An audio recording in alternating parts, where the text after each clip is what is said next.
Hello dear student, তোমাদেরকে স্বাগত জানাই আর্টস একাডেমি ডব্লিউবি চ্যানেলে। আজকের ভিডিওতে আমরা আলোচনা করব ক্লাস 11-এর সেমিস্টার 1-এর পলিটিক্যাল সায়েন্স মানে রাষ্ট্রবিজ্ঞানের চ্যাপ্টার নাম্বার 5 ভারতীয় সংবিধান রচনা ও সংবিধানের দর্শনের ফাইনাল সাজেশন। মানে আজকের ভিডিওতে আমরা আলোচনা করব এই চ্যাপ্টারের খুবই গুরুত্বপূর্ণ 30টি এমসিকিউ নিয়ে, যেগুলো তোমাদের পরীক্ষায় আসার চান্স 100%।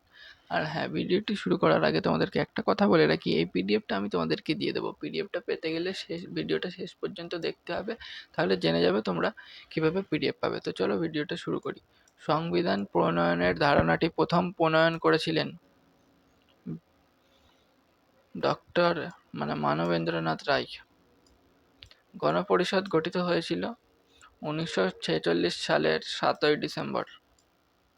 ভারতীয় জাতীয় কংগ্রেসের সদস্য সংখ্যা ছিল গণপরিষদে 208 জন। ভাবকীয় সংবিধানের রূপকার ছিলেন ডক্টর বি.আর. আম্বেদকর। গণপরিষদের খসড়া কমিটির সভাপতি ছিলেন বি.আর. আম্বেদকর। ভারতের গণপরিষদের সভাপতি ছিলেন ডক্টর রাজেন্দ্র প্রসাদ। গণপরিষদের প্রথম অধিবেশন বসেছিল 1946 সালের 7ই ডিসেম্বর। নিচের কোন গণপরিষদের অস্থায়ী সভাপতি নিচের কে গণপরিষদের অস্থায়ী সভাপতি ছিলেন? উত্তর হচ্ছে সচ্চিদানন্দ সিংহ। গণপরিষদের সর্বশেষ অধিবেশনটি বসেছিল 1945 সালের 24শে জানুয়ারি। গণপরিষদের প্রধান কাজ ছিল ভারতীয় সংবিধান রচনা করা। ভারতের সংবিধান গণপরিষদ কর্তৃক গৃহীত হয়েছিল 1946 খ্রিস্টাব্দের 20 নভেম্বর। ভারতের সংবিধান গৃহীত হয়েছিল গণপরিষদ দ্বারা।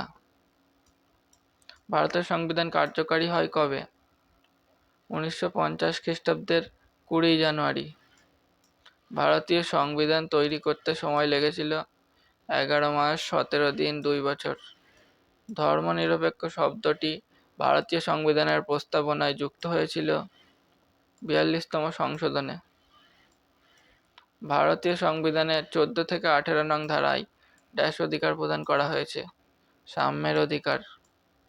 ভারতের সংবিধানে 19 নং ধারায় কয়টি স্বাধীনতার অধিকারের উল্লেখ আছে? 6টি স্বাধীনতার অধিকারের উল্লেখ আছে। ভারতে সর্বজনীন প্রাপ্তবয়স্কের ভোটাধিকার প্রবর্তিত হয়েছিল 1952 সালে। ভারতের সংবিধানে ধর্মীয় স্বাধীনতার অধিকার একটি মৌলিক অধিকার। ভারতের সার্বভৌম ক্ষমতার উৎস হল ভারতের জনগণ। The Indian constitution corner stone of nation বইটি লিখেছেন গ্রেনভিল অস্টিন।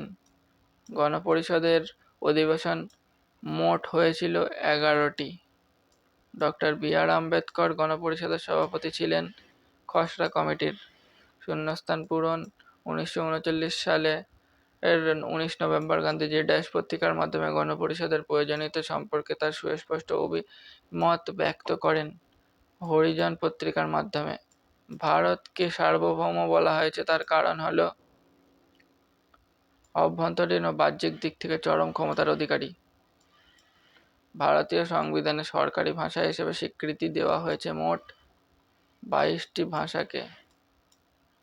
ভারতের সংবিধানের প্রস্তাবনায় খসড়া রচনা করেছিলেন নেহেরু জওহরলাল নেহেরু। সংবিধান একটি দেশের কি ধরনের আইন?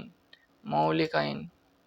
ভারতের সংবিধানের প্রারম্ভে প্রস্তাবনা যুক্ত করা হয় কারণ প্রস্তাবনা হলো সংবিধানের দর্পণ। তো ডিয়ার স্টুডেন্ট, এই চ্যাপ্টার থেকে এই 30টি এমসিকিউ অবশ্যই দেখে যাবে, কারণ খুবই গুরুত্বপূর্ণ। এই পিডিএফটা আমার কাছ থেকে নাও।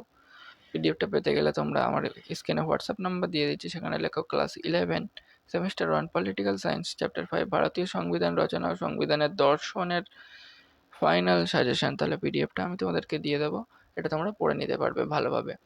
আর এই ভিডিওটি কিন্তু অবশ্যই তোমার বন্ধুদের কাছে শেয়ার করো, আর ভিডিওতে একটা লাইক করে দাও। অ্যান্ড সাবস্ক্রাইব না করলে কিন্তু ঠকবে তোমরা। এই ধরনের ভিডিও আমার চ্যানেলে আসতেই থাকে, যেগুলো তোমরা মিস করে যাবে। তার জন্য অবশ্যই বেল আইকনটি প্রেস করে রাখো সাবস্ক্রাইব করে।